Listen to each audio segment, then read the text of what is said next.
വർഗീയത എന്നത് മതത്തെ രാഷ്ട്രീയ അധികാരത്തിന് ഉപയോഗിക്കുന്നതാണ്. ഫ്രഞ്ച് വിപ്ലവത്തെ തുടർന്നാണ് ജനാധിപത്യ ഭരണരൂപങ്ങൾ ലോകത്ത് പിറവികൊണ്ടത്. സ്വാതന്ത്ര്യം, സമത്വം, സാഹോദര്യം എന്നിങ്ങനെയുള്ള മഹത്തായ ആദർശങ്ങളിൽ അധിഷ്ഠിതമായിരുന്നു അവയെല്ലാം. രാജാക്കന്മാർ ഫ്യൂഡൽ പ്രഭുക്കളുമായി ചേർന്ന് ഭരണം നടത്തിയ രാജവാഴ്ചയിൽ നിന്നും മാറി വ്യവസായവൽക്കരിക്കപ്പെട്ട രാഷ്ട്രങ്ങൾ ഇതോടുകൂടി ഉയർന്നു വരികയാണ്. വ്യവസായങ്ങളിൽ അവർ നിർമ്മിച്ച ഉൽപ്പന്നങ്ങൾ കൊണ്ടുപോയി വിൽക്കാനും അവരുടെ വ്യവസായങ്ങൾക്ക് ആവശ്യമായ അസംസ്കൃത വസ്തുക്കൾ ശേഖരിക്കാനുമായി ഇത്തരം രാഷ്ട്രങ്ങൾ മറ്റു രാഷ്ട്രങ്ങളെ, പ്രത്യേകിച്ചും ഏഷ്യ, ആഫ്രിക്ക, ദക്ഷിണ അമേരിക്ക തുടങ്ങിയ വൻകരകളിലെ രാഷ്ട്രങ്ങളെ കൊള്ളയടിച്ചു കോളനികളാക്കാൻ വേണ്ടി തുടങ്ങിയതെല്ലാം ഇക്കാലത്താണ്. ഇന്ത്യയിൽ പോർച്ചുഗീസുകാർ, അതുപോലെ തന്നെ ഫ്രഞ്ച്, ബ്രിട്ടീഷ് ശക്തികൾ അധിനിവേശം തുടങ്ങിയതെല്ലാം ഈ കാലത്താണെന്നർത്ഥം. ഇതിൽ ഏറ്റവും വലിയ ശക്തിയായി പിന്നീട് മാറിയത് ബ്രിട്ടനായിരുന്നു. അവരുടെ വ്യാവസായിക വികസനത്തിനും നിലനിൽപ്പിനും ആവശ്യമായ കാർഷിക, വ്യാവസായിക, വാണിജ്യ പദ്ധതികളെല്ലാം അവർ ഇക്കാലത്ത് ആരംഭിക്കേണ്ടായി. കൊളോണിയൽ ഭരണത്തിൻ്റെ സൗകര്യങ്ങളും സൗജന്യങ്ങളും എല്ലാം പറ്റി ഇന്ത്യയിലെ ഉപരിവർഗത്തിൽ നിന്നും വ്യാപാരികളും ഹുണ്ടിയക്കാരും ഭൂവുടമകളും തോട്ടമുടങ്ങളും വ്യവസായികളും സാങ്കേതിക വിദഗ്ധരും എല്ലാം അക്കാലത്ത് ഇങ്ങനെ ഉയർന്നു വരാൻ വേണ്ടി തുടങ്ങി. തങ്ങൾക്ക് വിധേയരായ, അനുസരണയുള്ള ഒരു അഭ്യസ്ത വിദ്യരുടെ കൂട്ടത്തെ വളർത്തിയെടുക്കാനായിരുന്നു ബ്രിട്ടീഷുകാർ ശ്രമിച്ചത്. നാട്ടുരാജ്യങ്ങളായി കടന്നിരുന്ന ഇന്ത്യയെ ആകെ ഒരു ദേശീയതയിലേക്ക് പതുക്കെ പതുക്കെ ഉയർത്തിക്കൊണ്ടുവരാൻ ബ്രിട്ടന് കഴിഞ്ഞിരുന്നു. ഫ്യൂഡൽ തിന്മകൾക്കെതിരായ മുതലാളിത്ത കാലത്തിൻ്റെ പ്രസ്ഥാനങ്ങളായാണ് പിന്നീട് നവോത്ഥാന പ്രസ്ഥാനങ്ങൾ രാജ്യത്ത് രൂപപ്പെട്ടു വന്നത്.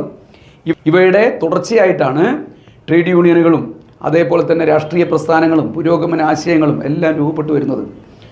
ആധുനിക വിദ്യാഭ്യാസം നേടിയവരിൽ ഒരു വിഭാഗം പുരോഗമനപരമായ ആശയങ്ങളും ആദർശങ്ങളും എല്ലാം ഉയർത്തിക്കൊണ്ടുവരാൻ വേണ്ടി തുടങ്ങി. വ്യവസായശാലകളിൽ ജോലി ചെയ്യാൻ ലഭിക്കേണ്ട തൊഴിലാളികളായി തങ്ങൾക്ക് ആവശ്യമായിട്ടുള്ള വിഭാഗങ്ങളെല്ലാം ഫ്യൂഡൽ ചങ്ങലക്കെട്ടുകൾക്കുള്ളിൽ കഴിയുകയാണ് ആ കാലത്ത്.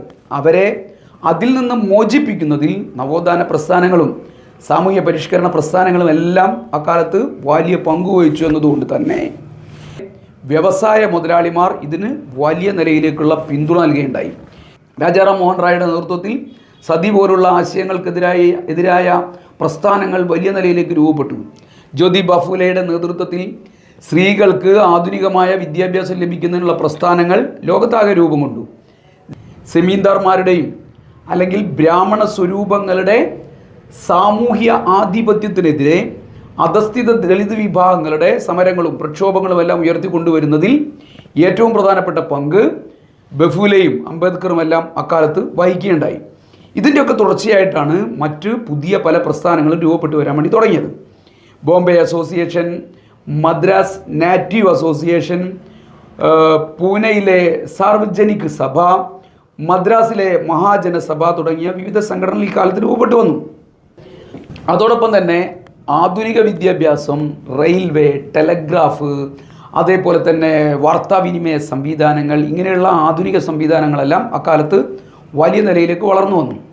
ഈ കാലത്ത് തന്നെ ബ്രിട്ടീഷുകാരുടെ ഇന്ത്യൻ ജനതയോടുള്ള വംശീയമായ വിദ്വേഷത്തിനും സാമ്പത്തിക ചൂഷണങ്ങൾക്കുമെതിരെയുള്ള പ്രതിഷേധങ്ങളും മറ്റൊരു ഭാഗത്ത് ഉയർന്നു വരാൻ വേണ്ടി തുടങ്ങി. പത്രപ്രവർത്തനം ഇതിനെല്ലാം വലിയ സഹായകരമായ സംവിധാനങ്ങളായിരുന്നു. 1883 ആകുമ്പോഴത്തേക്കും പ്രാദേശികമായി രൂപം കൊണ്ട വിവിധ സംഘടനകൾ കൽക്കട്ടയിൽ ഉൾപ്പെടെ യോഗങ്ങൾ ചേരാൻ വേണ്ടി തുടങ്ങി.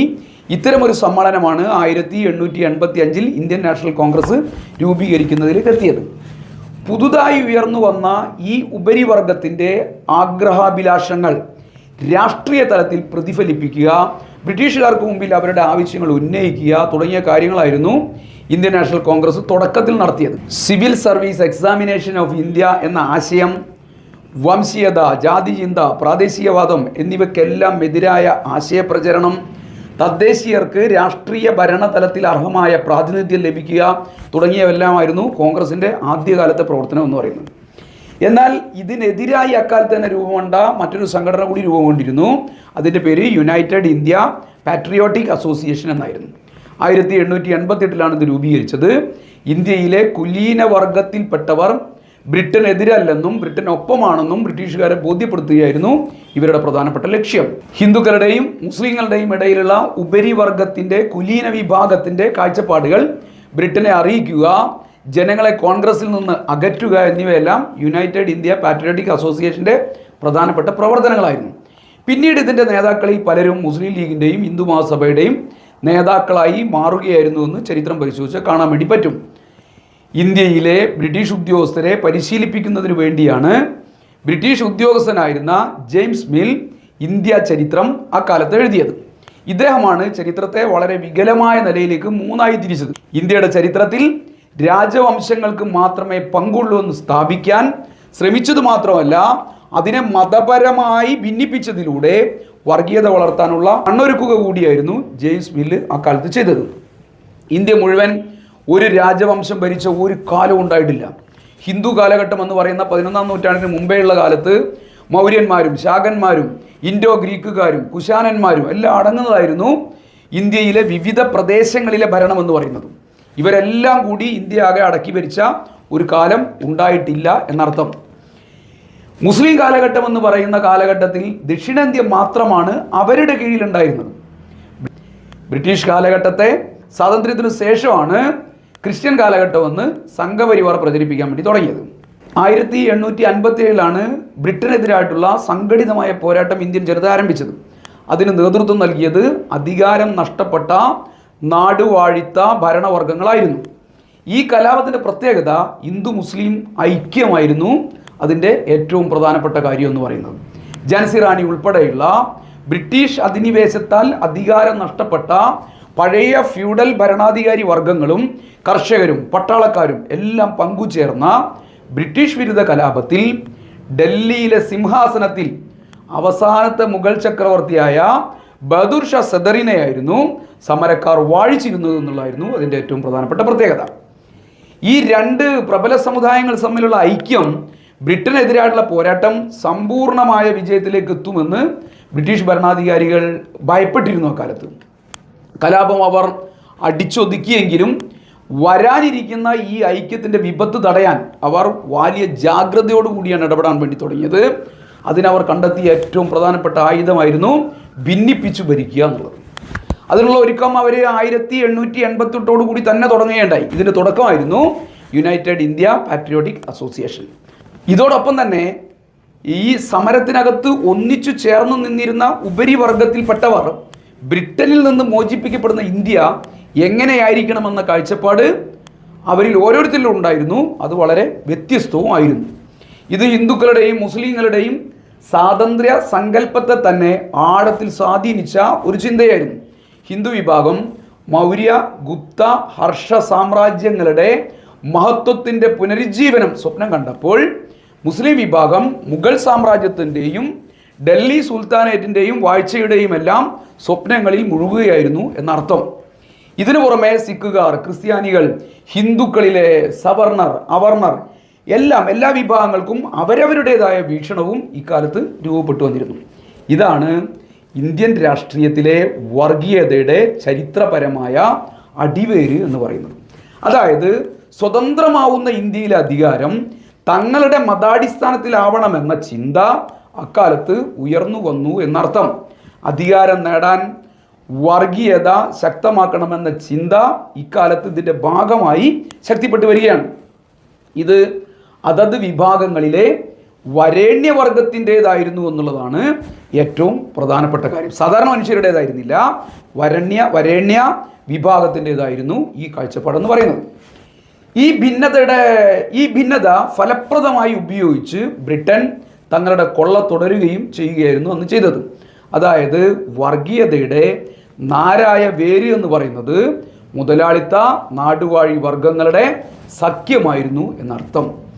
ഹിന്ദു മുസ്ലിം വർഗീയവാദികളുടെയും മതമൗലികവാദികളുടെയും എല്ലാം നേതൃത്വം അവയിലെ ഉപരിവർഗവും അല്ലെങ്കിൽ പഴയ അധികാരം നഷ്ടപ്പെട്ട നാടുവാഴി വർഗവുമായിരുന്നു. ഇവർക്ക് പിന്നിൽ ബ്രിട്ടീഷുകാരുമായിരുന്നു ഉണ്ടായിരുന്നത്. ഇത്തരമൊരു ചിന്ത ഇന്ത്യയിലെ രാഷ്ട്രീയ നേതൃത്വത്തെ വിവിധ നിലകളിലാണ് സ്വാധീനിച്ചിരുന്നത്. പുറമെ മതനിരപേക്ഷതയുടെയും ആധുനിക ജനാധിപത്യത്തിൻ്റെയും വക്താക്കളായിരുന്നവരിൽ പോലും ജാതി സാമുദായിക പരിഗണനകളാൽ അവർ സ്വാധീനിക്കപ്പെട്ടിരുന്നു എന്നുള്ളതാണ് അവരെ സൂക്ഷ്മമായി നിരീക്ഷിച്ചാൽ കാണാൻ വേണ്ടി പറ്റുക. ആധുനിക ദേശീയത സങ്കല്പം ഉണർത്താൻ ശക്തമായ മതനിരപേക്ഷ ബോധം ഉയർത്തിക്കൊണ്ടുവരുന്നതിന് പകരം അവർ മതബോധത്തെയായിരുന്നു ഇതിനു വേണ്ടി ഉപയോഗപ്പെടുത്തിയത്. രാമരാജ്യവും ഖിലാഫത്തുമെല്ലാം ഇതിൻ്റെ ഉദാഹരണങ്ങളായിരുന്നു. ഈ ഒരു ബോധത്തെ വർഗീയതയാക്കി മാറ്റിയെടുക്കാൻ ബ്രിട്ടനും വർഗീയ ശക്തിക്കും വളരെ എളുപ്പം കഴിഞ്ഞു എന്നുള്ളതാണ് അക്കാലത്തെ ഇന്ത്യയുടെ അനുഭവം എന്ന് പറയുന്നത്. ഇതെല്ലാം കൂടി ചേർന്നാണ് ഇന്ത്യ രാജ്യത്ത് വർഗീയവാദം ഉത്ഭവിക്കുന്നതും ശക്തിപ്പെടുകയും എല്ലാം ചെയ്യുന്നത്.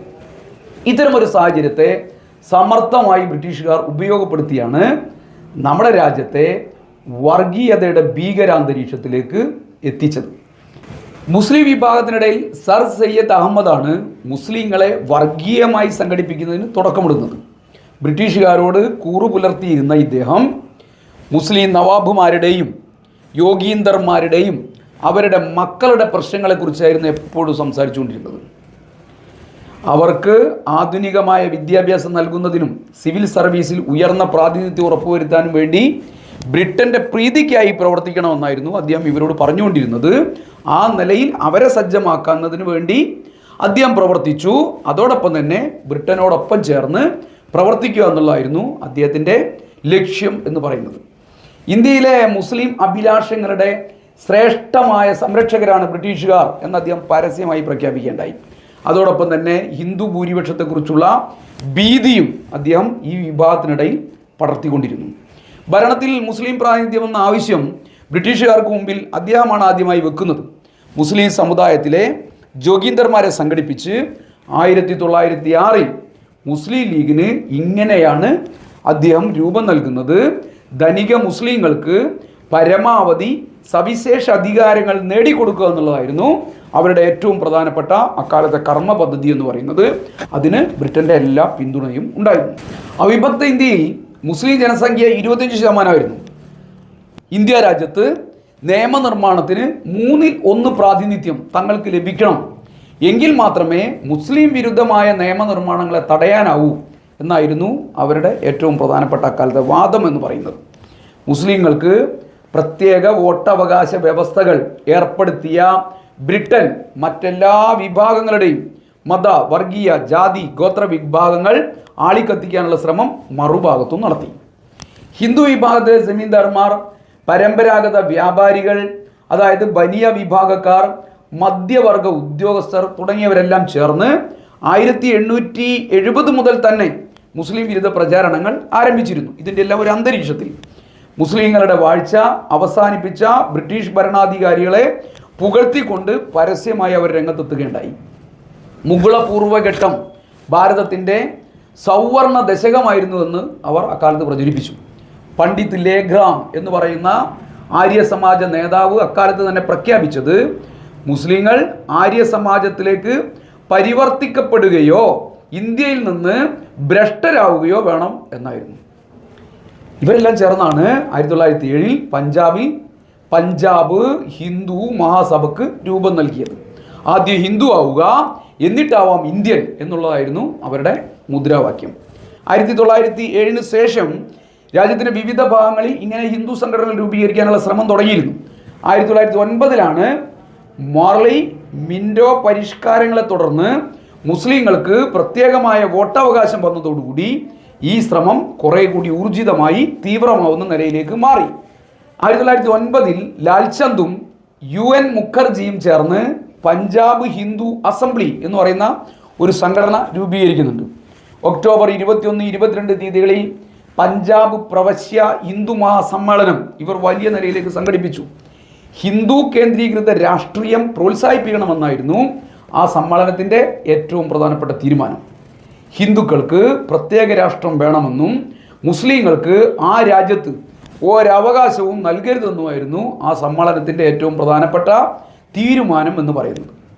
ഒരുവൻ പ്രാഥമികമായി ഹിന്ദുവാണ്, പിന്നീട് മാത്രമേ അവൻ ഇന്ത്യക്കാരനാവുന്നുള്ളൂ എന്ന് ഓരോ ഹൈന്ദവനും വിശ്വസിക്കുക മാത്രമല്ല അത് ജീവിതത്തിൻ്റെ സമഗ്ര രൂപമാക്കി മാറ്റണമെന്നുകൂടി അവർ വളരെ തീവ്രമായി പ്രചരിപ്പിച്ചു, അതിനുവേണ്ടി പ്രവർത്തിച്ചു.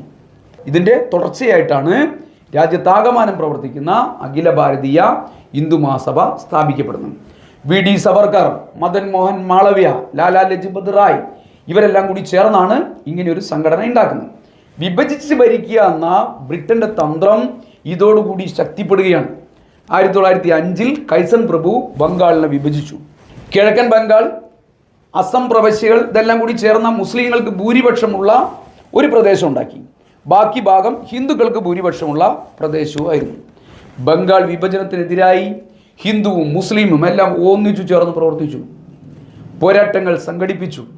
അതിനെ തുടർന്നാണ് ബ്രിട്ടന്റെ മുൻകൈയിൽ തന്നെ വർഗീയമായി ജനങ്ങളെ സംഘടിപ്പിക്കാനുള്ള ശ്രമങ്ങൾ ശക്തിപ്പെടുന്നത്. ഹിന്ദുക്കളിലും മുസ്ലിങ്ങളിലും തങ്ങളുടെ വിശ്വസ്ത സേവകരെ കണ്ടെത്താനും അവയെ രാഷ്ട്രീയ പ്രസ്ഥാനങ്ങളാക്കി മാറ്റാനും അതിലൂടെ ബ്രിട്ടീഷുകാർക്ക് വളരെ എളുപ്പത്തിൽ കഴിഞ്ഞു എന്നുള്ളതാണ് ഇങ്ങനെ രൂപപ്പെട്ടു വന്നിട്ടുള്ള സാഹചര്യത്തിൽ ബ്രിട്ടൻ ഉണ്ടായിട്ടുള്ള ഏറ്റവും പ്രധാനപ്പെട്ട നേട്ടം.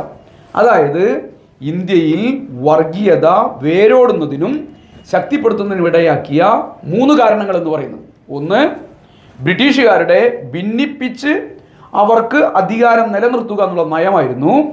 രണ്ടാമത്തത്, ഈ നയത്തിന് സഹായം നൽകിയ മുസ്ലിം സമുദായത്തിലെ ജമീന്ദാർമാരുടെയും നവാബുമാരുടെയും താല്പര്യം സംരക്ഷിച്ചുകൊണ്ട് രൂപീകരിച്ച മുസ്ലിം ലീഗായിരുന്നു. മൂന്നാമത്തേത്, ഹിന്ദു ജമീന്ദാർമാരുടെയും ബ്രാഹ്മണ ബനിയ വിഭാഗങ്ങളുടെയും അഭിലാഷങ്ങളെ സംരക്ഷിച്ച ഹിന്ദു മഹാസഭയുമായിരുന്നു. ഇത് മൂന്നും നാടിനെയും ജനങ്ങളെയും ചൂഷണം ചെയ്ത് സമ്പത്ത് കുന്നുകൂട്ടിയ വിഭാഗങ്ങളായിരുന്നു ബ്രിട്ടന്റെ സഹായത്തോടുകൂടി. 1857 മഹത്തായ പോരാട്ടത്തെ തുടർന്ന്, ഒന്നാം സ്വാതന്ത്ര്യ സമരത്തെ തുടർന്ന് ബ്രിട്ടനുണ്ടായ ഉത്കണ്ഠയാണ് വർഗീയത ശക്തിപ്പെടുത്താൻ അവരെ പ്രേരിപ്പിച്ച ഏറ്റവും പ്രധാനപ്പെട്ട ഘടകം. ആ നൂറ്റാണ്ടിൻ്റെ അവസാനം വരെ രാഷ്ട്രസങ്കല്പം എന്നത് ഭൂമിശാസ്ത്രപരമായിട്ടായിരുന്നു നിലനിന്നിരുന്നതെങ്കിൽ അതിനെ മതത്തിൻ്റെ അടിസ്ഥാനത്തിലാക്കി മാറ്റാനുള്ള ബ്രിട്ടന്റെ തന്ത്രം വിജയിക്കുകയായിരുന്നു. ഹിന്ദു മഹാസഭ പ്രവർത്തകരായിരുന്ന doctor MS Moonje, doctor LV Parejbhai, doctor BB Thakar, Baburao Savarkar എന്നിവരെല്ലാം കൂടി ചേർന്ന് 1925 കൂടി RSSന് രൂപം നൽകുന്നതിന് വേണ്ടി മുൻകൈയെടുക്കുകയാണ്. ഡോക്ടർ മുഞ്ചെ മുസോളിനിയെയും ഹിറ്റ്ലറെയും നേരിട്ട് സന്ദർശിക്കുകയും നാസി പാർട്ടിയുടെ സംഘടനാ രീതികൾ പഠിക്കുകയും ചെയ്ത ആളാണ്. ജനാധിപത്യത്തിന് ബദലായ ഒരു വിരുദ്ധ സംവിധാനം എന്ന നിലയിലാണ് അവർ ഫാസിസത്തെയും നാസിസത്തെയും എല്ലാം നേരിട്ട് കണ്ട് പഠിച്ച് തിരിച്ചു വന്നത്. മുഞ്ചയുടെ ഡയറിയിൽ മുസോളിനിയുമായി നേരിട്ട് നടത്തിയ സംഭാഷണങ്ങൾ രേഖപ്പെടുത്തിയിട്ടുണ്ട്. അതിൽ അദ്ദേഹം പറയുന്നു, ബെലില എന്ന് പറയുന്ന ഫാസിസ്റ്റ് ഓർഗനൈസേഷനുകൾ എന്നെ വളരെ വലിയ നിലയിലേക്ക് ആവേശഭരിതനാക്കി. ഇറ്റലിക്ക് അതിൻ്റെ പുരോഗതിക്കും സമ്പൽ സമൃദ്ധിക്കും ഇത് എല്ലാ അടിത്തറയും വികസനവും നൽകിയുണ്ടായി. ഇതാണ് ഇറ്റലിയുടെ എല്ലാ പുരോഗതിയുടെയും സമ്പൽ സമൃദ്ധിയുടെയും എല്ലാം അടിസ്ഥാനവും വികസനവും ഉണ്ടാക്കി കൊടുത്തത്. 1925 വിജയദശമി ദിനത്തിൽ RSS രൂപീകരിക്കപ്പെടുകയാണ്. അതിൻ്റെ ചീഫായി ഹിറ്റ്ലർ ഉപയോഗിച്ച ഫ്യൂറർ എന്ന പദത്തിന് സമാനമായ സ്ഥാനപ്പേര് സ്വീകരിച്ചുകൊണ്ട് ഡോക്ടർ ഹെഡ്ഗേവാർ RSSന്റെ സ്ഥാപനം പ്രഖ്യാപിക്കുകയായിരുന്നു. മഹാരാഷ്ട്രയിലെ ചിത്പാവൻ ബ്രാഹ്മണരുടെ വീക്ഷണഗതിയിലൂടെയാണ് RSS രൂപം കൊണ്ടതും വളർന്നതും അതിൻ്റെ വീക്ഷണങ്ങൾ സമൂഹത്തിൽ പ്രചരിപ്പിച്ചതും. മഹാരാഷ്ട്രയിലെ തന്നെ ജനസംഖ്യയിൽ 1% താഴെ മാത്രം വരുന്ന ഇവരുടെ ആഗ്രഹങ്ങളും ചരിത്രബോധവുമാണ് RSS ഹിന്ദുത്വമായും ചരിത്രബോധമായും ഇന്ന് രാജ്യത്താകെ പ്രചരിപ്പിച്ചുകൊണ്ടിരിക്കുന്നത്. അല്ലാതെ മഹാഭൂരിപക്ഷം വരുന്ന സാധാരണ ഹിന്ദുവിൻ്റെതേ അല്ല. 1707 ശിവജിയുടെ പൗത്രനായ സാഹുവിൻ്റെ പ്രീതി പിടിച്ചുപറ്റിയ ചിത്പാവൻ ബ്രാഹ്മണനായ ബാലാജി വിശ്വനാഥ് പേഷ്വായി അധികാരം ഏറ്റെടുക്കുകയാണ്. ഇതോടുകൂടിയാണ് മഹാരാഷ്ട്രയിൽ ഏറ്റവും വലിയ മേധാവിത്വം വഹിക്കുന്ന വർഗമായി ചിത്പാവൻ ബ്രാഹ്മണന്മാർ മാറിയത്. അധികാരത്തിൻ്റെ എല്ലാ സൗഭാഗ്യങ്ങളും അനുഭവിക്കുന്ന വരേണ്യവർഗ വിഭാഗമായി അവർ ദീർഘകാലം ജീവിച്ചു.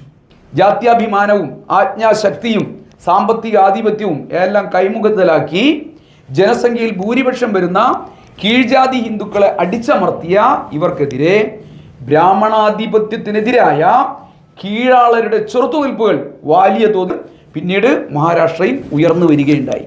ഇന്ത്യയിൽ എല്ലാ ഭാഗത്തും ശക്തിപ്പെട്ട കീഴാളവർഗ മുന്നേറ്റവും ബ്രാഹ്മണാധിപത്യവും തമ്മിലുള്ള ഏറ്റുമുട്ടലിൻ്റെ വേദികളിൽ ഒന്നായിരുന്നു അക്കാലത്ത് ഏറ്റവും പ്രധാനമായി മഹാരാഷ്ട്ര. 1870 പ്രവർത്തനം ആരംഭിച്ച മഹാത്മാ ഫൂലെയുടെ സത്യശോധക് സമാജത്തിൻ്റെ കീഴിൽ അണിനിരന്ന കീഴ്ജാതിക്കാരായ ഹിന്ദുക്കൾ ബ്രാഹ്മണാധിപത്യത്തിനെതിരായി വെല്ലുവിളി ഉയർത്തുകയുണ്ടായി. 1920 കീഴാള മുന്നേറ്റത്തെ ഒരു രാഷ്ട്രീയ ശക്തിയാക്കി മാറ്റുന്നതിന് ഡോക്ടർ BR അംബേദ്കർക്ക് കഴിഞ്ഞു. കർഷകരും കൈവേലക്കാരുമൊക്കെ ആയിരുന്ന കീഴാള ഹിന്ദുക്കളും മുസ്ലിങ്ങളും ഉൾപ്പെടെ കർഷകരും കൈവേലക്കാരുമൊക്കെ നടത്തിക്കൊണ്ടിരുന്ന സാമൂഹ്യ സാമ്പത്തിക സമരങ്ങളെ പ്രതിരോധിക്കുവാനുള്ള സവർണ സമ്പന്ന വിഭാഗത്തിൻ്റെ അക്രമാസക്തമായ പരിശ്രമത്തിൻ്റെ സന്തതിയായിട്ടാണ് RSS അക്കാലത്ത് രൂപം കൊള്ളുകയും പ്രവർത്തിക്കുകയും എല്ലാം ചെയ്തത്. ഇതര സാമൂഹ്യ വിഭാഗങ്ങളെക്കുറിച്ചുള്ള ഭീതി പരത്തിയാണ് RSS അതിൻ്റെ പ്രവർത്തനങ്ങൾ ആരംഭിച്ചത്. മുസ്ലിങ്ങളും കീഴ്ജാതി ഹിന്ദുക്കളുമായിരുന്നു അവരുടെ ആക്രമണത്തിൻ്റെ ലക്ഷ്യമെന്ന് പറയുന്നത്. ഇതിനാലാണ് 18 വയസ്സിൽ താഴെയുള്ള സവർണ ഹിന്ദു യുവാക്കൾക്ക് ലാത്തിയും കടാരയും ശൂലവും ഉൾപ്പെടെയുള്ള ആയുധങ്ങൾ ഉപയോഗിക്കുന്ന വിധം പരിശീലനം നൽകാനും ഭഗവദ്ധ്വജത്തെ ആദരിക്കാനും ഹിന്ദു രാഷ്ട്രത്തിന് വേണ്ടി പ്രവർത്തിക്കാനുമുള്ള സാംസ്കാരിക സംഘടന എന്ന RSS രൂപീകരിച്ച് പ്രവർത്തനം തുടങ്ങിയത്. അങ്ങനെയാണ് അവർ പറയുന്നത്. RSS സാംസ്കാരിക സംഘടനയാണെന്ന് പറയുന്നത് ഇതിൻ്റെ അടിസ്ഥാനത്തിലാണ്. യഥാർത്ഥത്തിൽ സമ്പന്ന ബ്രാഹ്മണ വിഭാഗത്തിനുണ്ടായ ആധിപത്യത്തിന് ഉലച്ചിലേൽപ്പിച്ച സംഭവങ്ങളാണ് RSSൻ്റെ പിറവിയിലേക്ക് കാര്യങ്ങളെല്ലാം എത്തിച്ചത്. RSS രൂപീകരണ ദിവസം സംഘം ചേർന്നവർ ഹിന്ദുക്കളെ രക്ഷിക്കാനുള്ള വഴിയെക്കുറിച്ചാണ് ചിന്തിച്ചിരുന്നത് എന്ന് പറയുന്നു. സവർണ ഹിന്ദുക്കൾക്ക് രാഷ്ട്രീയ ശക്തിയായി മാറിയ കീഴ്ജാതിക്കാരിൽ നിന്ന് നേരിടേണ്ടി വരുന്ന ആക്രമണങ്ങളെ ചെറുക്കാൻ താണജാതിയിൽപ്പെട്ടവരെ തന്നെ കായികമായി ആശ്രയിക്കേണ്ടി വരുന്ന ലജ്ജാകരമായ അവസ്ഥയെ മാറ്റുന്നതിനെല്ലാമായിരുന്നു അവർ RSS ഉണ്ടാക്കിയത് എന്ന് ചരിത്രം രേഖപ്പെടുത്തുന്നു. ഹിന്ദു മുസ്ലിം ഐക്യം, അക്രമരാഹിത്യം, ഐത്തോച്ചാടനം തുടങ്ങിയ മുദ്രാവാക്യങ്ങൾ ഉയർത്തി ദേശീയ പ്രസ്ഥാനം രാജ്യത്താകെ ശക്തിപ്പെട്ടുകൊണ്ടിരിക്കുകയാണ്. മറുഭാഗത്ത് കമ്മ്യൂണിസ്റ്റ് പാർട്ടി സ്വാതന്ത്ര്യ സമര പ്രസ്ഥാനത്തെ ഒരു ബഹുജന പ്രസ്ഥാനമാക്കി മാറ്റുന്നതിനുള്ള വലിയ ശ്രമങ്ങൾ നടത്തുന്നു. ബഹുജന സംഘടനകൾ രൂപീകരിച്ച് അത് ശക്തിപ്പെടുന്നു. കോൺഗ്രസിനകത്ത് സോഷ്യലിസ്റ്റ് ആശയങ്ങൾക്ക് വലിയ സ്വാധീനം വർദ്ധിക്കുന്നു. ഭഗത് സിംഗിനെ പോലുള്ളവർ ബ്രിട്ടനെതിരായിട്ടുള്ള തീവ്രവാദത്തിൻ്റെ മാർഗം സ്വീകരിക്കുന്നു. ബ്രിട്ടീഷ് ഭരണത്തിൻ്റെ അടിത്തറ പിടിച്ചുലയ്ക്കാൻ ഭഗത് സിംഗിനും സഖാക്കൾക്കും കഴിയുന്നു. ഇതെല്ലാമായിരുന്നു 1920 ദേശീയ പ്രസ്ഥാനത്തിനകത്തുണ്ടായിരുന്ന മാറ്റം എന്ന് പറയുന്നത്. മഹാരാഷ്ട്ര ചിത്പാവൻ ബ്രാഹ്മണന്മാരായ ബാലഗംഗാധര തിലകൻ, ബിപിൻ ചന്ദ്രപാൽ, ലാലാ ലജ്പത് റായ് തുടങ്ങിയ ത്രിമൂർത്തികളിൽ നിന്ന് കോൺഗ്രസിൻ്റെ നേതൃത്വം ബനിയ വിഭാഗക്കാരനായ മതനിരപേക്ഷ നിലപാട് ഉയർത്തിയ ഗാന്ധിയിലേക്ക് എത്തിയതും ഇക്കാലത്ത് തന്നെയായിരുന്നു.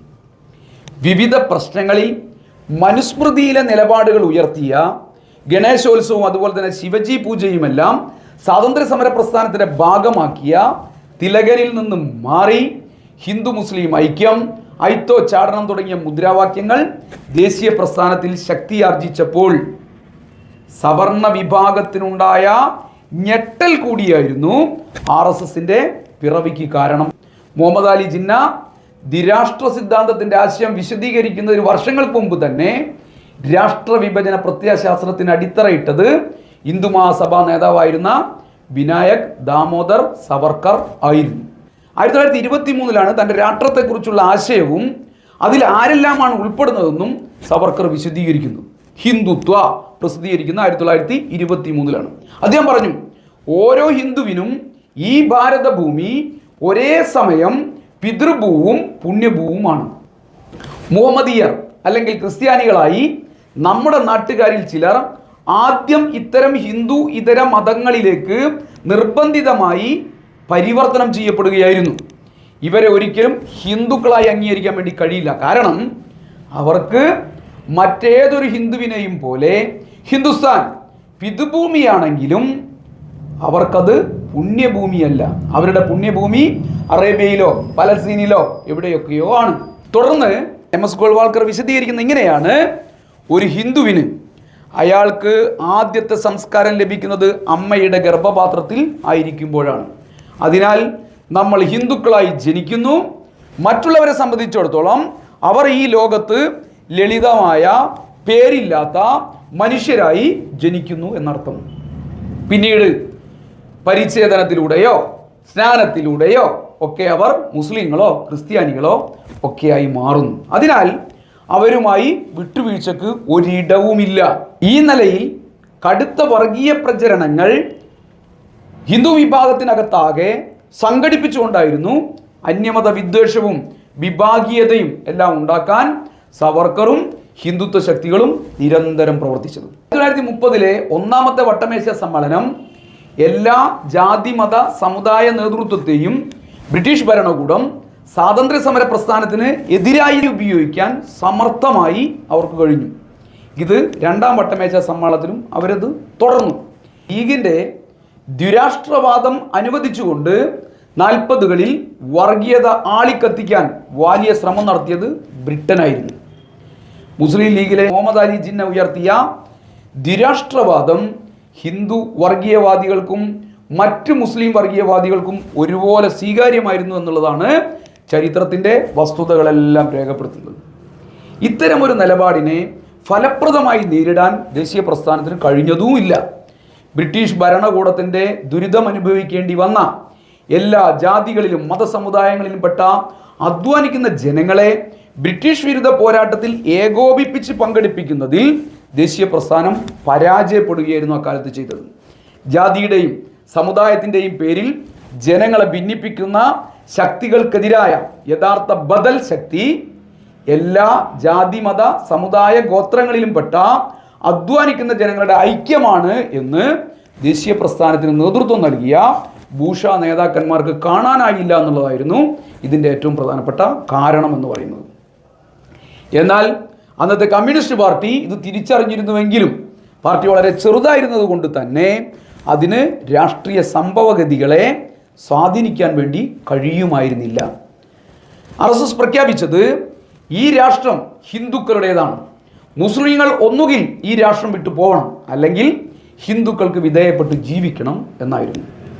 മുസ്ലിങ്ങൾ ഒരു പ്രത്യേക രാഷ്ട്രത്തിൽപ്പെടുന്നവരാണ് എന്നായിരുന്നു മുസ്ലിം ലീഗിൻ്റെ ഇതിനോടുള്ള പ്രതികരണവും അല്ലെങ്കിൽ അവരുടെ പ്രഖ്യാപനം. മുസ്ലിങ്ങളുടെ അഭിലാഷങ്ങളുടെ സംരക്ഷണത്തിന് ഒരേ ഒരു മാർഗം പാകിസ്ഥാൻ എന്ന മുസ്ലിം ഭൂരിപക്ഷ രാഷ്ട്രത്തിൻ്റെ രൂപീകരണമാണെന്നവർ ആവർത്തിച്ച് പറഞ്ഞുകൊണ്ടിരിക്കുകയും ചെയ്തു. രാജ്യം വിഭജിക്കപ്പെട്ടപ്പോൾ അധ്വാനിക്കുന്നവൻ്റെ ഐക്യം തകർക്കുന്നതിന് നേതൃത്വം നൽകിയ അഭിജാത മുസ്ലിങ്ങൾ, അതായത് ബ്യൂറോക്രാറ്റുകൾ, വ്യാപാരികൾ, ധനിക ഭൂപ്രഭുക്കർ എന്നിവരെല്ലാം പാകിസ്ഥാനിലേക്ക് പോയപ്പോൾ ഭൂരഹിതരും സ്വന്തമായി കൈത്തൊഴിൽ ചെയ്ത് ജീവിക്കുന്നവരും ഉൾപ്പെടെയുള്ള സാധാരണക്കാരായ മുസ്ലിങ്ങൾ ഇന്ത്യയിൽ തന്നെ തുടർന്നു എന്നുള്ളതായിരുന്നു നമ്മുടെ രാജ്യത്തിൻ്റെ ചരിത്രം, നമ്മുടെ രാജ്യത്തിൻ്റെ അനുഭവം എന്ന് പറയുന്നത്. എന്തായിരുന്നു രണ്ട് വർഗീയതകളുടെയും പൊതു സവിശേഷതകൾ എന്ന് പരിശോധിച്ച് നോക്കാം. ഒന്ന്, ബ്രിട്ടീഷ് കൊളോണിയൽ ഭരണത്തിനെതിരെ അവർ രണ്ടു കൂട്ടരും സ്വാതന്ത്ര്യ സമരമുഖത്തുണ്ടായിരുന്നില്ല. രണ്ട്, അപര സമുദായത്തിനെതിരെ വിദ്വേഷ പ്രചരണം നടത്തുക, സ്വന്തം സമുദായത്തെ ഏകോപിപ്പിക്കുക എന്നതായിരുന്നു സ്വാതന്ത്ര്യ സമര പോരാട്ടങ്ങളുടെ കാലത്ത് അവർ നടത്തിയ ഏറ്റവും പ്രധാനപ്പെട്ട പ്രവർത്തനം. മൂന്ന്, ഇരുവർഗീയതയും വളർന്നത് പരസ്പരം പരിപോഷിപ്പിച്ചുകൊണ്ടാണെങ്കിലും അപരവർഗീയതക്കെതിരെ പ്രതികരിക്കുന്നുവെന്ന പൊതുധാരണ വളർത്തുക എന്ന ഇരട്ട രീതി ഫലപ്രദമായി രണ്ടു വിഭാഗവും പ്രയോഗിച്ചുകൊണ്ടായിരുന്നു. 4, രണ്ടു കൂട്ടരുടെയും സാമൂഹ്യമായ അടിത്തറ എന്ന് പറയുന്നത്, സാമ്പത്തിക സ്രോതസ് എന്ന് പറയുന്നത് ഭൂപ്രഭുക്കളും വ്യാപാരികളും ഹുണ്ടിയക്കാരും ബ്യൂറോക്രാറ്റുകളും മറ്റ് മധ്യവർഗ വിഭാഗങ്ങളുമായിരുന്നു എന്ന് ചരിത്രം പരിശോധിച്ചാൽ കാണാൻ വേണ്ടി പറ്റും. 5, മതനിരപേക്ഷതയ്ക്കും ദേശീയ ഐക്യവാദത്തോടും കടുത്ത വിദ്വേഷമാണ് എല്ലാ ഘട്ടങ്ങളിലും ഈ രണ്ടു കൂട്ടരും പ്രകടിപ്പിച്ചിരുന്നത് എന്ന് നമുക്ക് കാണാൻ വേണ്ടി പറ്റും. ഇങ്ങനെ 5 കാര്യങ്ങളിൽ ഇവർ ഒന്നായിരുന്നു. ഹിന്ദു വർഗീയത എന്ന ഉപരിവർഗത്തിൻ്റെ താല്പര്യങ്ങൾ ഹിന്ദു മഹാസഭയിലൂടെയും RSSലൂടെയും മുസ്ലിം പ്രമാണിമാരുടെ താല്പര്യങ്ങൾ മുസ്ലിം ലീഗിലൂടെയും ജമാഅത്തെ ഇസ്ലാമിയിലൂടെയും ഒരേ രീതിയിൽ അക്കാലത്ത് പ്രകടിപ്പിക്കപ്പെടുകയായിരുന്നു. ചുരുക്കത്തിൽ വർഗീയത എന്നത് അധ്വാനിക്കുന്ന മഹാഭൂരിപക്ഷത്തെ ചൂഷണം ചെയ്ത് സമ്പത്ത് കുന്നുകൂട്ടിയ സമ്പന്നരുടെയും ചൂഷകരുടെയും രാഷ്ട്രീയ ഉപകരണമായിരുന്നു. അവർക്ക് അപങ്കുരം ഈ ചൂഷണം തുടരുന്നതിനും ജനങ്ങളെ കൊള്ളയടിക്കുന്നതിനും തടസ്സമില്ലാതെ മുന്നോട്ട് പോകാനുള്ള ഉപാധിയായിരുന്നു എന്നുള്ളതാണ് ഇന്ത്യയുടെ ചരിത്രം പരിശോധിച്ചാൽ നമുക്ക് കാണാൻ വേണ്ടി പറ്റുക. വർത്തമാനകാല ഇന്ത്യയുടെ പ്രത്യേകത, ഈ ശക്തികൾ വളർന്ന് ശക്തി പ്രാപിച്ച് കോർപ്പറേറ്റ് വർഗീയ സഖ്യത്തിൻ്റെതായി മാറി എന്നുള്ളതാണ്. ഇന്ത്യയിലെ ഇന്നത്തെ ഭരണകൂടം ഈ സഖ്യത്തിൻ്റെ ഭാഗമായി മാറി എന്നുള്ളതാണ്. ഈ സഖ്യം ഭരണകൂടത്തിൻ്റെ എല്ലാ ഭാഗങ്ങളെയും അതിൻ്റെ നിയന്ത്രണത്തിലാക്കിയിരിക്കുന്നു എന്നുള്ളതാണ്. പാർലമെൻറ്റും ജുഡീഷ്യറിയും എക്സിക്യൂട്ടീവും മാധ്യമങ്ങളും എല്ലാം നിയന്ത്രിക്കുന്ന ശക്തിയായി അവരിന്ന് മാറിക്കഴിഞ്ഞു. വർഗീയ വികാരം ആളിക്കത്തിക്കാൻ മിത്തിക്കൽ ചരിത്രത്തെ, ഊഹാപോഹങ്ങളെ, കളവുകളെ പ്രതിഷ്ഠിക്കുകയും പ്രചരിപ്പിക്കുകയും വ്യാപിപ്പിക്കുകയും എല്ലാം ചെയ്യുക എന്നുള്ളതാണ് RSSൻ്റെ ഇന്നത്തെ ഏറ്റവും പ്രധാനപ്പെട്ട പ്രവർത്തനം എന്ന് പറയുന്നത്. ഇതിൻ്റെ നടത്തിപ്പിൻ്റെ ഉപകരണമാണ് മോഡി സർക്കാർ എന്ന് പറയുന്നത്. സ്കൂളുകളിലെ പാഠപുസ്തകങ്ങളിലെ ചരിത്ര പാഠങ്ങൾ വളച്ചൊടിച്ച് വികൃതമാക്കുന്നത് ഉൾപ്പെടെ ഇതിൻ്റെ ഭാഗമായിട്ടാണ്, കൃത്യമായി പ്ലാൻ ചെയ്ത പരിപാടിയുടെ ഭാഗമായിട്ടാണ്. നമ്മുടെ ചരിത്രത്തിൻ്റെ കാലഘട്ടങ്ങളെ മതാടിസ്ഥാനത്തിൽ പുനർനിർമ്മിച്ചത് ബ്രിട്ടീഷ് ചരിത്രകാരന്മാരായിരുന്നു. AD 1-ാം നൂറ്റാണ്ട് മുതൽ ഉള്ള കാലഘട്ടത്തെ ഹിന്ദു, മുസ്ലിം, ബ്രിട്ടീഷ് എന്നിങ്ങനെയാണ് അവർ നിർവചിച്ചത്. ക്രിസ്ത്യാനികൾക്കെതിരായ പ്രചരണത്തിൽ RSS ബ്രിട്ടീഷ് കാലത്തെ ക്രിസ്ത്യൻ കാലമാക്കി ഇന്ന് പ്രചാരണം നടത്തുന്നുള്ള വ്യത്യാസമാണ് അതിൽ നിന്നുള്ളത്. ഹിന്ദു കാലഘട്ടത്തിൻ്റെയും മുസ്ലിം കാലഘട്ടത്തിൻ്റെയും ഒരേ തരത്തിലുള്ള പ്രത്യേകത എന്നത് ജമീന്ദാർമാർ, രാജാക്കന്മാർ, അവരുടെ അനുചരന്മാർ എന്നിവരായിരുന്നു ഭരണത്തിൽ ആധിപത്യം വഹിച്ചിരുന്നത് എന്നതാണ്. ഇതേ സമയം ഇരുവിഭാഗത്തിലെയും മഹാഭൂരിപക്ഷം വരുന്ന ദരിദ്രരും ഭൂരഹിതരും ദരിദ്ര കർഷകരും എല്ലാം ഇവരുടെ പീഡനത്തിന് ഇരയായവരായിരുന്നു എന്നുള്ളതാണ് ഇതിൻ്റെ മറുഭാഗം. ചരിത്രത്തെ തിരുത്തുന്നതിൻ്റെ ഭാഗമായാണ് ഇന്ത്യ ആര്യന്മാരുടേതായിരുന്നുവെന്നും ഹിന്ദുക്കൾ മാത്രമാണ് ഇന്ത്യയിലെ യഥാർത്ഥ ജനവിഭാഗമെന്നും ആര്യന്മാരുടെ പര്യായ പദമാണ് ഹിന്ദുക്കൾ എന്നും ഗോൾവാൾക്കർ തൻ്റെ നാം അല്ലെങ്കിൽ നമ്മുടെ ദേശീയത നിർവചിക്കപ്പെടുന്നു എന്ന പുസ്തകത്തിൽ വിശദീകരിച്ചത്. എന്നാൽ എല്ലാ ചരിത്രരേഖകളും കാണിക്കുന്നത് ആര്യന്മാർ അല്ലെങ്കിൽ ഇൻഡോ യൂറോപ്യന്മാരുടെ പിൻഗാമികൾ ഹിന്ദുക്കുഷ് പർവ്വത മലനിരകളുടെ ചുരങ്ങൾ കടന്ന് ഉത്തരേന്ത്യയിലേക്ക് കുടിയേറി പാർത്തവരാണ് എന്നുള്ളതാണ്. പ്രധാനമായും കന്നുകാലികളെ മേച്ച് ജീവിച്ചിരുന്ന ഇവർ ആദ്യഘട്ടത്തിൽ പഞ്ചാബ് പ്രദേശങ്ങളിലെ മേച്ചിൽ പുറങ്ങളിൽ കഴിയുകയായിരുന്നു.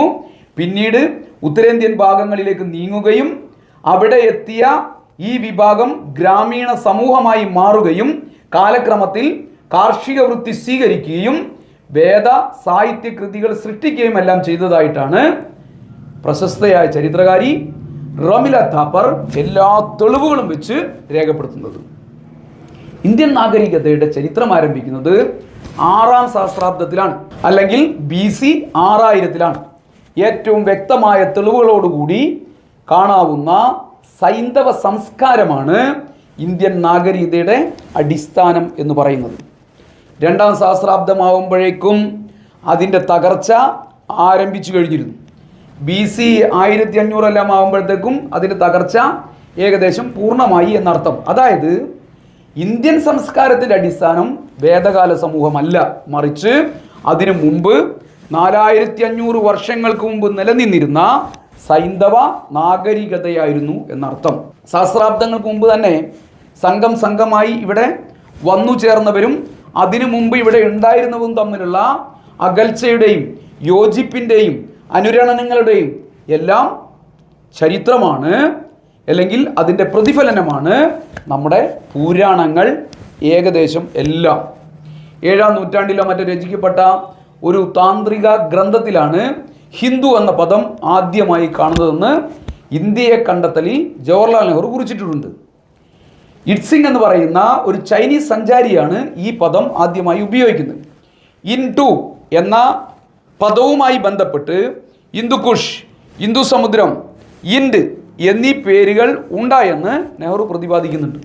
സിന്ധു നദിക്കപ്പുറത്ത് താമസിക്കുന്ന ജനങ്ങളെ സിന്ധുക്കൾ എന്ന് പഴയ പേർഷ്യക്കാർ വിളിച്ചെന്നും ആ പേര് കാലക്രമത്തിൽ ഹിന്ദുക്കൾ എന്നായെന്നും സ്വാമി വിവേകാനന്ദനും പറഞ്ഞു വെച്ചിട്ടുണ്ട്. സ്വാമിജിയുടെ അഭിപ്രായത്തിൽ ഹിന്ദു മതമില്ല, ഹിന്ദുയിസം മാത്രമേ ഉള്ളൂ എന്നുള്ളതാണ്. ഇന്ത്യയുടെ സമഗ്ര ഭരണം കൈവശം വന്നപ്പോൾ ബ്രിട്ടീഷുകാർ നടത്തിയ കന്യാകുമാരിയിലാണ് ഹിന്ദു മതം രേഖാമൂലം പ്രത്യക്ഷപ്പെടുന്നത്. മതമോ ദൈവമോ ഏതാണെന്ന് പോലും അറിയാത്ത കോടാനുകോടി ആദിവാസികളും ഗോത്രവംശജരുമെല്ലാം ബ്രിട്ടീഷുകാരുടെ കണ്ണിലാണ് ഹിന്ദു മതക്കാരായി മാറിയത്. ഇതോടെ അറിയപ്പെട്ട മതക്കാരെല്ലാം, അതായത് ഇസ്ലാം, ക്രിസ്ത്യൻ, പാഴ്സി, സിഖ്, ജൈന വിഭാഗങ്ങളെല്ലാം ന്യൂനപക്ഷമായി മാറി. ഹിന്ദു വിഭാഗം ബാക്കിയെല്ലാം വരുന്നത് ഹിന്ദു വിഭാഗത്തിലും ബ്രിട്ടീഷുകാർ ഉൾപ്പെടുത്തി. സംഘപരിവാർ കൊണ്ടു നടക്കുന്ന ഹൈന്ദവ ഭൂരിപക്ഷം എന്ന് പറയുന്നത് ബ്രിട്ടീഷുകാരുണ്ടാക്കിയ ഇങ്ങനെയുള്ള ഒരു കണക്കാണ്. മതപരിവർത്തനം പഴയ ഇന്ത്യയിലെ ഒരു രാജാവിൻ്റെയും ലക്ഷ്യമായിരുന്നില്ല. അതിനൊരു അപവാദം ഉണ്ടായിരുന്നത് അശോകൻ മാത്രമാണ്. അറബി വ്യാപാരികളുടെ മതപരമായ സ്വാധീനത്തിൻ്റെയും സാമൂഹ്യമായ സമ്പർക്കത്തിൻ്റെയും ഫലമായി ധാരാളം പേർ അക്കാലത്ത് ഇസ്ലാം മതം സ്വീകരിക്കുകയുണ്ടായി. പ്രധാനപ്പെട്ട മതപരിവർത്തനം നടന്നത് ബ്രാഹ്മണിസത്തിൻ്റെ കടുത്ത പീഡനങ്ങളും മർദ്ദനങ്ങളും സഹിക്കവയ്യാതെ അനേകായിരം കീഴ്ജാതിക്കാരും അസ്പൃശ്യരായിരുന്ന മനുഷ്യരുമാണ് മുസ്ലിം സമുദായത്തിലേക്ക് മതപരിവർത്തനം നടത്തിയത്. ഇന്ത്യയിലെ പാവപ്പെട്ടവരിൽ വലിയൊരു വിഭാഗം എന്തുകൊണ്ട് മുഹമ്മദീയരായി എന്ന ചോദ്യത്തിന് സ്വാമി വിവേകാനന്ദൻ നൽകുന്ന ഉത്തരം ഇങ്ങനെയാണ്: വാളുകൊണ്ട് മതപരിവർത്തനം ചെയ്യപ്പെട്ടു എന്നത് അസംബന്ധമാണ്. സെമീന്ദാരന്മാരിൽ നിന്നും ബ്രാഹ്മണ പുരോഹിതന്മാരിൽ നിന്നും സ്വാതന്ത്ര്യം ലഭിക്കാൻ വേണ്ടിയായിരുന്നു അവർ അങ്ങനെ ചെയ്തത്. പ്രാദേശിക സമ്പ്രദായങ്ങളും അനുഷ്ഠാനങ്ങളും ഉപയോഗപ്പെടുത്തിയ സൂഫി സന്യാസി വര്യന്മാരുടെ സ്വാധീന ഫലമായും ഇസ്ലാം മതത്തിലേക്കുള്ള മതപരിവർത്തനം അക്കാലത്ത് ഗണ്യമായ നിലയിലേക്ക് വർദ്ധിച്ചുവെന്ന് ചരിത്രം രേഖപ്പെടുത്തുന്നു. ഒരു കൈയിൽ ഖുറാനും മറുകൈയിൽ വാളുമായി ഇസ്ലാം മതപരിവർത്തനം നടത്തിയെന്ന പ്രചരണം സംഘപരിവാർ സംഘടിതമായി നടത്തുന്നുണ്ട്. ഇന്ന് ഇന്ത്യ രാജ്യത്ത് RSS നടത്തിക്കൊണ്ടിരിക്കുന്ന നിലയിലേക്കുള്ള പ്രവർത്തനം അന്ന് 6 ദിവസം ഈ രാജാക്കന്മാർ നടത്തിയിരുന്നുവെങ്കിൽ ഇന്ത്യ രാജ്യത്തെ മഹാഭൂരിപക്ഷവും മുസ്ലിങ്ങളായി മാറുമായിരുന്നു. എന്നാൽ രാജ്യത്തെ ശരാശരി മുസ്ലിങ്ങളുടെ ശതമാനം എന്ന് പറയുന്നത് 15%. ഈ 15% മുകളിൽ മുസ്ലിങ്ങൾ ഉണ്ടായിരുന്നത് 2 സ്ഥലങ്ങളിലാണ്. ഒന്ന് കാശ്മീരിലും 2 കേരളത്തിലും.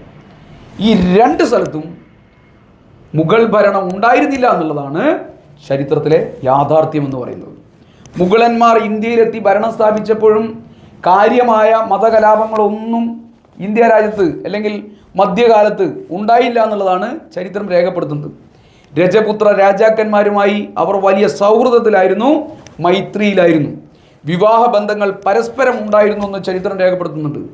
മുസ്ലിം ഭരണാധികാരിയായ ടിപ്പു സുൽത്താൻ ആകട്ടെ ബ്രാഹ്മണരായ മന്ത്രിമാരെ വെച്ചായിരുന്നു ഭരണം നടത്തിയിരുന്നത്. പൂർണ്ണയ്യായിരുന്നു അദ്ദേഹത്തിൻ്റെ ഏറ്റവും പ്രധാനപ്പെട്ട സജീവൻ.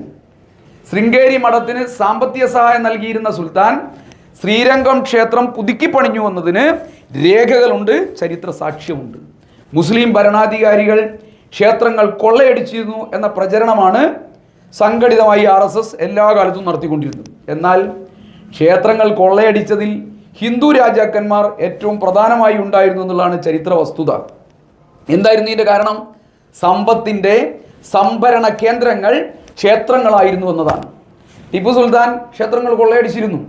പക്ഷേ മറാഠ സൈന്യം തകർത്ത ശ്രീരംഗപട്ടണം ക്ഷേത്രം പുതുക്കിപ്പണിയുന്നതിനും ടിപ്പു സുൽത്താനായിരുന്നു മുൻകൈ എടുത്തതെന്നുള്ളത് ചരിത്രം രേഖപ്പെടുത്തിയിട്ടുണ്ട്. ഗുജറാത്തിലെ സോമനാഥ ക്ഷേത്രം ആക്രമിച്ചത് മുഹമ്മദ് ഗസ്നിയായിരുന്നു. ക്ഷേത്രത്തിനകത്തെ അളവറ്റ സ്വർണം തട്ടിയെടുക്കുക എന്നുള്ളതായിരുന്നു അവരുടെ ലക്ഷ്യം. ഗസ്നി ക്ഷേത്രം തകർത്തിരുന്നില്ല, അതാണ് പ്രത്യേകത. മറിച്ച് സ്വത്ത് കവരുക മാത്രമാണ് അദ്ദേഹം ചെയ്തത്. സോമനാഥ ക്ഷേത്രം കൊള്ളയടിക്കൽ ഗസ്നിയുടെ ഒരു വാർഷിക പരിപാടിയായിരുന്നു. എല്ലാ കൊല്ലവും നടത്തിക്കൊണ്ടിരുന്ന ഒരു പരിപാടിയായിരുന്നു ഇത്. കാശ്മീരിലെ രാജാവായ ഹർഷൻ ക്ഷേത്രങ്ങൾ ആക്രമിച്ച് സ്വർണവും സ്വർണ വിഗ്രഹങ്ങളും എല്ലാം കൊള്ളയടിക്കാൻ ഒരു പ്രത്യേക ഉദ്യോഗസ്ഥനെ ഏർപ്പെടുത്തിയിരുന്നു. ദേവോത്പാദ നായക എന്നായിരുന്നു ഈ ഉദ്യോഗസ്ഥന്റെ പേര്. അതായത് ദൈവങ്ങളെയും ക്ഷേത്രങ്ങളെയും എല്ലാം കൊള്ളയടിക്കാൻ ഹർഷദേവ രാജാവ് നിയോഗിച്ച ഉദ്യോഗസ്ഥന്റെ പേര് ദേവോത്പാദ നായക എന്നായിരുന്നു അർത്ഥം. ഇങ്ങനെ ഒരു ഉദ്യോഗസ്ഥനെ നിയമിച്ച ഏക രാജാവ് ഹർഷൻ മാത്രമായിരുന്നു. ഇന്ത്യൻ സംസ്കാരം എന്നത് RSS പ്രചരിപ്പിക്കുന്ന ഹിന്ദു ആർഷഭാരത സംസ്കാരം അല്ല, മറിച്ച് വൈവിധ്യങ്ങളുടെയും ബഹുസ്വരതയുടെയും സമ്പന്നമായ പാരമ്പര്യമുള്ളതാണ് ഭാരതീയ സംസ്കാരം എന്നത്. വിഭിന്ന ജനവിഭാഗങ്ങളുടെ സാംസ്കാരിക സത്തയെ സംശീകരിച്ചുകൊണ്ട് വളർന്നു വന്നതാണ് ഇന്ത്യൻ സംസ്കൃതി എന്നത്. നമ്മുടെ പ്രാചീന സാഹിത്യം, നമ്മുടെ പഴയ ചിത്രകല, നമ്മുടെ പഴയ വാസ്തുവിദ്യ, നമ്മുടെ പഴയ സംഗീതം, ഇതെല്ലാം ഈ വൈവിധ്യങ്ങളെ സംശീകരിച്ചതിൻ്റെ അത്ഭുതങ്ങളാണ്. ഉദാഹരണത്തിന് മലബാർ തീരത്തെ ജനങ്ങളും അറബികളും തമ്മിൽ വിപുലമായ വാണിജ്യ ബന്ധം നിലനിന്നിരുന്നു. മുസ്ലിം വ്യാപാരികൾക്കും മറ്റു മുസ്ലിങ്ങൾക്കും ആരാധനാ സൗകര്യത്തിനായി നിരവധി മുസ്ലിം ദേവാലയങ്ങളാണ് അക്കാലത്തെ ഭരണാധികാരികൾ നിർമ്മിച്ചു നൽകിയത്. ക്രിസ്തുവിന് ശേഷം 1-ാം നൂറ്റാണ്ടോടെ ഉത്ഭവിച്ച ജാതി വ്യവസ്ഥയുടെ അഭേദ്യമായ ഭാഗമായിരുന്നു അസ്പൃശ്യത എന്നത്. മനുസ്മൃതിയിലാണ് ഇതിൻ്റെ ക്രോഡീകരണം മുഴുവനുള്ളത്. മുസ്ലിം ആക്രമണം നടക്കുന്നത് 11-ാം നൂറ്റാണ്ടിലാണ്. ബ്രിട്ടീഷ് ആക്രമണം അല്ലെങ്കിൽ ക്രിസ്ത്യൻ ആക്രമണം എന്ന് RSS പറയുന്ന ആക്രമണം നടക്കുന്നത് 16-17 നൂറ്റാണ്ടുകളിലാണ്. ജാതി ഉത്ഭവത്തെക്കുറിച്ച് വിവിധ ഉൽപ്പത്തി കഥകളുണ്ട്. ഋഗ്വേദത്തിൽ ദൈവം 4 വിഭജിക്കപ്പെട്ടു പോലും. തല, നെഞ്ച്, തുട, പാദങ്ങൾ എന്നിവയാണ് വിഭജിച്ചത്. ഇതിൽ മുഖത്തു നിന്ന് ബ്രാഹ്മണനുണ്ടായി, കൈകളിൽ നിന്ന് യോദ്ധാവായ ക്ഷത്രിയനുണ്ടായി, തുടകളിൽ നിന്ന് വൈശ്യനുണ്ടായി, പാദങ്ങളിൽ നിന്ന് ശൂദ്രനും ജനിച്ചു. ഇത് പ്രപഞ്ച സ്രഷ്ടാവായ വിരാട് പുരുഷന്റെ ശരീരഭാഗത്തു നിന്നാണ് ഇങ്ങനെ ഹിന്ദു സമൂഹം ഉത്ഭവിച്ചത് എന്ന് മറ്റൊരു കഥയുമുണ്ട്. ഇതാണ് ഹിന്ദു സമൂഹം എന്നാണ് VD സവർക്കർ ഹിന്ദുത്വയിൽ ആവർത്തിച്ച് പറഞ്ഞുകൊണ്ടിരിക്കുന്നത്. ആരാണ് ഹിന്ദു എന്ന ചോദ്യത്തിൻ്റെ ഉത്തരം ഈ ഉൽപ്പത്തി കഥയാണ്. ഈ കഥയിൽ ഇന്ത്യയിൽ ഹിന്ദുക്കളായി സംഘപരിവാർ ഇപ്പോൾ പറയുന്ന മഹാഭൂരിപക്ഷം വരുന്ന ഹിന്ദുക്കൾ ഇല്ല. കാരണം ശൂദ്രൻ എന്നാൽ കേരളത്തിലൊരു ജാതി വ്യവസ്ഥയെല്ലാം വെച്ച് പരിശോധിച്ചാൽ നായർ വിഭാഗം വരെയാണ്. മറ്റുള്ള മഹാഭൂരിപക്ഷത്തെ ഞങ്ങൾ ഹിന്ദുക്കൾ എന്ന അഭിമാനത്തോടു കൂടി പറയുന്ന മഹാഭൂരിപക്ഷം വരുന്ന മനുഷ്യരെ ഹിന്ദുവായിട്ടല്ല മനുഷ്യനായി പോലും കണക്കാക്കുന്നില്ല എന്നുള്ളതാണ് യാഥാർത്ഥ്യം എന്ന് പറയുന്നത്. 2-ാം നൂറ്റാണ്ടിലോ 3-ാം നൂറ്റാണ്ടിലോ രചിക്കപ്പെട്ട മനുസ്മൃതിയിൽ കീഴ്ജാതികൾക്ക് മേൽ അടിച്ചേൽപ്പിക്കപ്പെട്ട സാമൂഹ്യ മർദ്ദനങ്ങളുടെയും അസ്പൃശ്യതകളുടെയും എല്ലാം കൃത്യമായ ക്രോഡീകരണം രേഖപ്പെടുത്തിയിട്ടുണ്ട്. പിന്നീട് മനുവിൻ്റെ മാനവധർമ്മശാസ്ത്രം, ഹ്യൂമൻ ലോ കോഡ്, ഈ അതീശത്തെ കർശനമായ നിയമങ്ങളാക്കി ക്രോഡീകരിക്കുകയായിരുന്നു. ഹിന്ദുക്കൾക്ക് പോലും അന്നും ഇന്നും ഏകശിലാരൂപത്തിലുള്ള ഒരു സംസ്കാരം ഉണ്ടായിരുന്നില്ല. വിവിധ വിഭാഗങ്ങൾ ഹിന്ദുക്കൾക്കിടയിൽ തന്നെയുണ്ട്. ഇന്ന് ഹിന്ദു സംസ്കാരം എന്ന പേരിൽ ഉയർത്തി കാണിക്കുന്നത് ഒരു ചെറിയ വിഭാഗത്തിൻ്റെ, ബ്രാഹ്മണിസത്തിൻ്റെ, ഉപരിവർഗത്തിൻ്റെ, ബ്രാഹ്മണ മേധാവിത്വത്തിൻ്റെ സംസ്കാരം മാത്രമാണ്. ബ്രാഹ്മണിസം ജാതി അധികാര ശ്രേണി അടിച്ചേൽപ്പിച്ചപ്പോൾ ജൈനിസവും ബുദ്ധിസവുമെല്ലാം പ്രാദേശികമായ സാംസ്കാരിക സമന്വയത്തെ പരിപോഷിപ്പിക്കുകയും അതിനെ ശക്തിപ്പെടുത്തുകയായിരുന്നു ചെയ്തത്. ഹിന്ദു രാജാക്കന്മാർ എന്ന് പറയുന്നവരും ജന്മിമാരും നാടുവാഴികളായവരും എല്ലാം സാധാരണ ജനങ്ങൾക്ക് മുമ്പിൽ കടുത്ത ചൂഷണം അടിച്ചേൽപ്പിച്ചപ്പോൾ ചൂഷണം അനുഭവിക്കേണ്ടി വന്ന ചൂഷിതർ ഇന്ന് ഹിന്ദുക്കളായി സംഘപരിവാർ കണക്കാക്കുന്ന അധസ്ഥിതരും മറ്റു വിഭാഗങ്ങളും ഉൾപ്പെടെയുള്ളവർ പരസ്പരം അക്കാലത്ത് ഇണങ്ങിച്ചേരുകയായിരുന്നു. എല്ലാ ഭരണാധികാരികളെയും പോലെ മുഗളന്മാരും കടുത്ത ചൂഷകരായിരുന്നു. 1519 ബാബർ ഇന്ത്യയിലേക്ക് കടന്നു വരുന്നത്.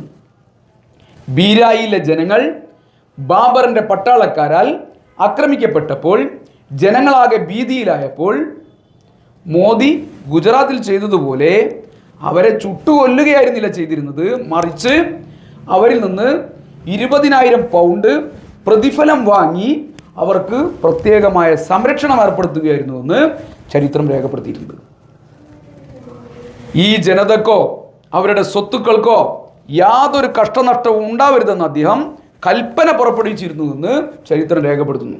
തൻ്റെ വിവിധങ്ങളായ ആവശ്യങ്ങൾ നിറവേറ്റാനായിരുന്നു അദ്ദേഹം ഈ പണം ശേഖരിച്ചതെന്നും ചരിത്രത്തിനകത്തുണ്ട്. ബാബറുടെ വക്താവായി അവിടെ പ്രവർത്തിച്ചത് ഹിന്ദുവായ സിക്തുവിൻ്റെ മകൻ ദിവനായിരുന്നു. ഇത് ചരിത്രത്തിൽ ഏറ്റവും പ്രധാനപ്പെട്ട രേഖപ്പെടുത്തലാണ്. ബാബർ ചക്രവർത്തി തൻ്റെ അവസാന കാലത്ത് ഹുമയൂൺ രാജകുമാരൻ എഴുതിയൊരു കത്തുണ്ട്. ഭോപ്പാലിലെ സ്റ്റേറ്റ് ലൈബ്രറിയിലെ ആർക്കൈവ്സിൽ അത് ഭദ്രമായി സൂക്ഷിച്ചിട്ടുണ്ട്. അതിൽ അദ്ദേഹം പറയുന്നത് ഇങ്ങനെയാണ്: മകനെ, വിഭിന്ന മതങ്ങൾക്ക് പേരുകേട്ട രാജ്യമാണ് ഹിന്ദുസ്ഥാൻ.